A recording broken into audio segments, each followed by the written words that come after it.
Hello everyone. It's been a while since my last video, but I'm back.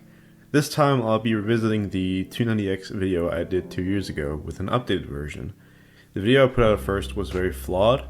A lot of things weren't properly explained or touched on, like I never mentioned why I was comparing the 290X to a GTX 1070.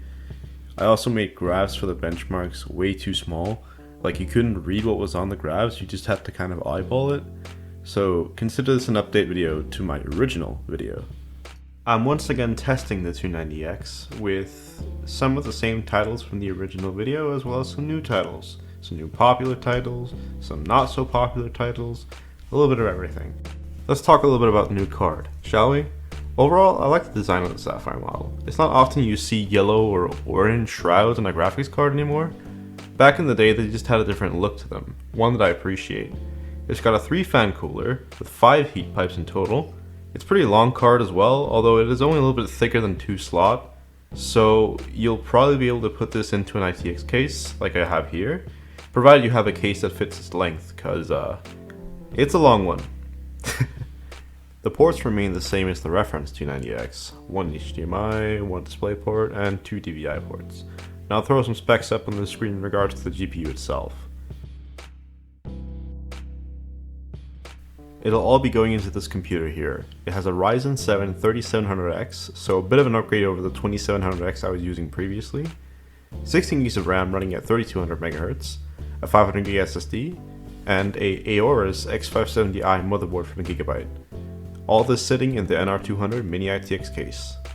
I should also mention that the card is slightly undervolted.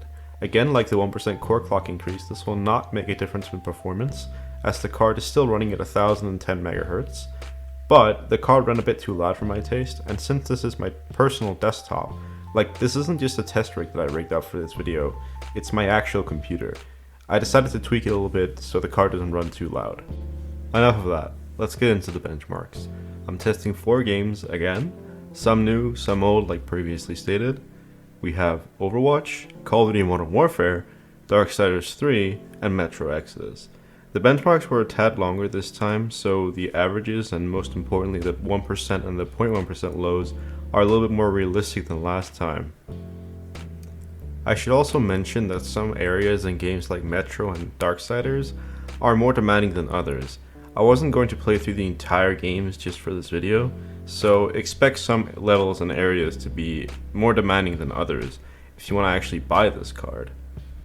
Starting off with Overwatch, once again. I decided to use a different mixture of settings this time, as Overwatch is a very competitive title.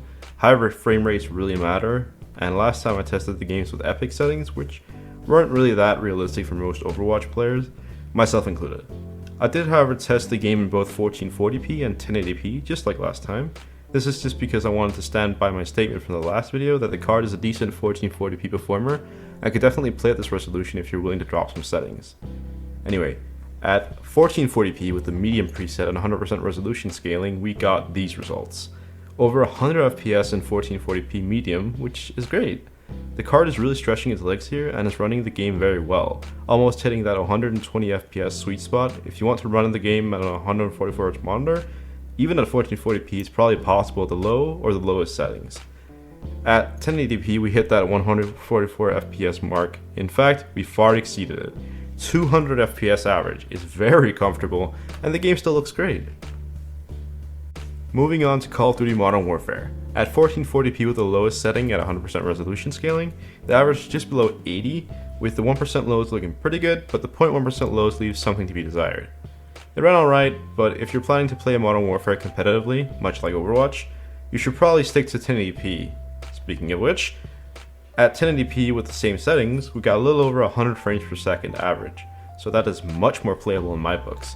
We're almost hitting that 120 FPS sweet spot that I mentioned earlier, and the game still looks pretty good at this resolution, albeit with textures that are pretty unimpressive. If you play COD casually, you can probably play the game at 1440p or at higher settings in 1080p. Now, Darksiders 3 is a much more visual focused game than Overwatch, and Call of Duty, so I figured I would change the settings up a bit here. At 1440p we got pretty decent results. The game is very demanding even on higher end hardware, so to see the 290X keeping it above 40 FPS at these maxed out settings at 1440p is pretty impressive. The story changes a bit when we move over to 1080p. The game becomes much nicer to play at an average just below 60 FPS. The 1% and 0.1% lows are also a lot better here, so if you plan to play Darksiders 3 on a 290X, I'd stick to 1080p for this one. Finally, Metro Exodus, probably the most demanding game on this list, and definitely not a game where you can just crank the settings to extreme and have the playable frame rate. Therefore, I found the best and most playable setting to be medium, with no hairworks and 4 times anisotropic filtering. At 1440p we got a pretty cinematic average of 76 frames per second. Certainly isn't a super high frame rate, but it does look a lot nicer than 60 on a 120Hz panel, or if you have a G-Sync panel, that's also good. At 1080p the game becomes much nicer to play and much smoother. An average of 115 makes a high refresh rate panel very useful in this case. So the conclusion, should you get this card? On paper it looks like a decent buy for 1080p and 1440p gaming on a budget, but the current market has disrupted the prices of graphics cards, so this card is a far harder sell nowadays. My recommendation is if you find a GTX 1060 6GB or even a 3GB for less money or the same, I'd get those over the 290X. Even my own Sapphire model with 3 fans and huge heatsinks with an undervolt runs at about 80 degrees in titles like Metro and Modern Warfare. Keep in mind, it was also repasted.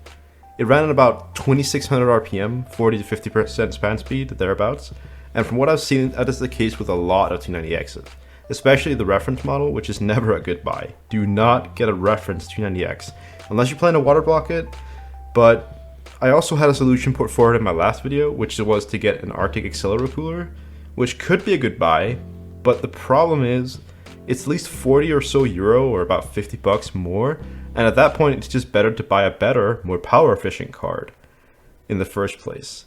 I like the 290X, but the thermals and noise are very important to me, so for that reason I cannot recommend a 290X. That is unless you get a really good deal. Similar performing cards like the GTX 1060 6GB are always a better buy if prices are the same. Lastly, I'd just like to say thanks for holding on, and if there are any of you left, thanks for staying. I plan to upload more videos in the future. This is just a sort of a revisit from my original video, just to spice it up a little bit. But I have more things coming down the pipeline, hopefully. Thanks for watching, and I'll see you next time.